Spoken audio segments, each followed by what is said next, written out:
Bienvenue dans Xbox Game Pass News. Vous retrouverez toutes les infos de la semaine ou du jour, tout ça dépendra de l'actu. Commençons par. Ils avaient pourtant juré que le jeu n'arriverait pas sur le Xbox Game Pass, du moins pas en Day One. Et pourtant, le titre édité par Fungi est désormais téléchargeable gratuitement par tous les abonnés au service de jeu à la demande de Microsoft. Si vous ne connaissez pas ce jeu aux airs de The Legend of Zelda, vous y dirigez un chevalier renard à la recherche d'un trésor. Son périple ne sera pas de tout repos car malgré ses airs enfantins, Tunic propose un gameplay exigeant qui mettra à mal votre quête.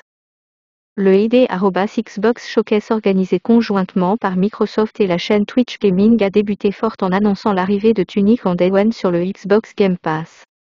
Le service de jeu à la demande a évidemment concerné plusieurs autres productions, dont Immortality, le nouveau FMV imaginé par Sam Barlow. Le réalisateur américain, à qui on doit Telling Lies dispose sur le Xbox Game Pass depuis peu, nous a longuement présenté son prochain jeu qui prendra à nouveau la forme d'un titre en full motion vidéo, comprenez avec des vrais acteurs. On devra y résoudre le mystère qui entoure la disparition de Marissa Marcel, une actrice des années 70 apparue dans 3 films qui n'ont jamais vu le jour. Immortality débarquera sur le Xbox Game Pass, en Day One donc, dès cet été. Même si le rythme est à revoir, le id@Xbox Showcase de ce mercredi 16 mars a su montrer de belles choses du côté de la scène indépendante. Cerise sur le gâteau pour les abonnés au Xbox Game Pass, plusieurs jeux ont été annoncés avec une arrivée en Day One sur le service. Mieux encore, une nouvelle collaboration avec un éditeur a été dévoilée.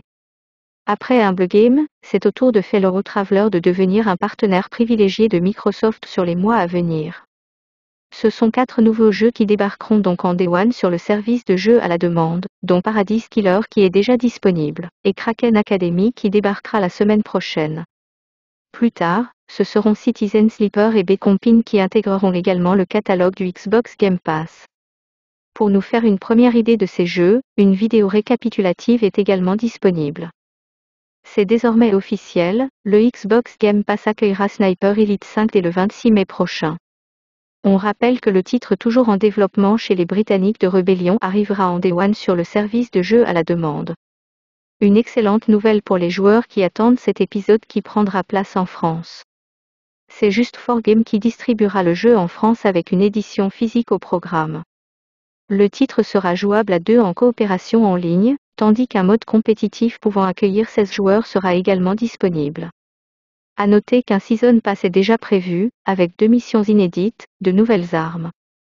Voilà mon premier Xbox Game Pass News, merci de me donner votre avis sur ce format, en commentaire et n'oubliez pas abonnez-vous.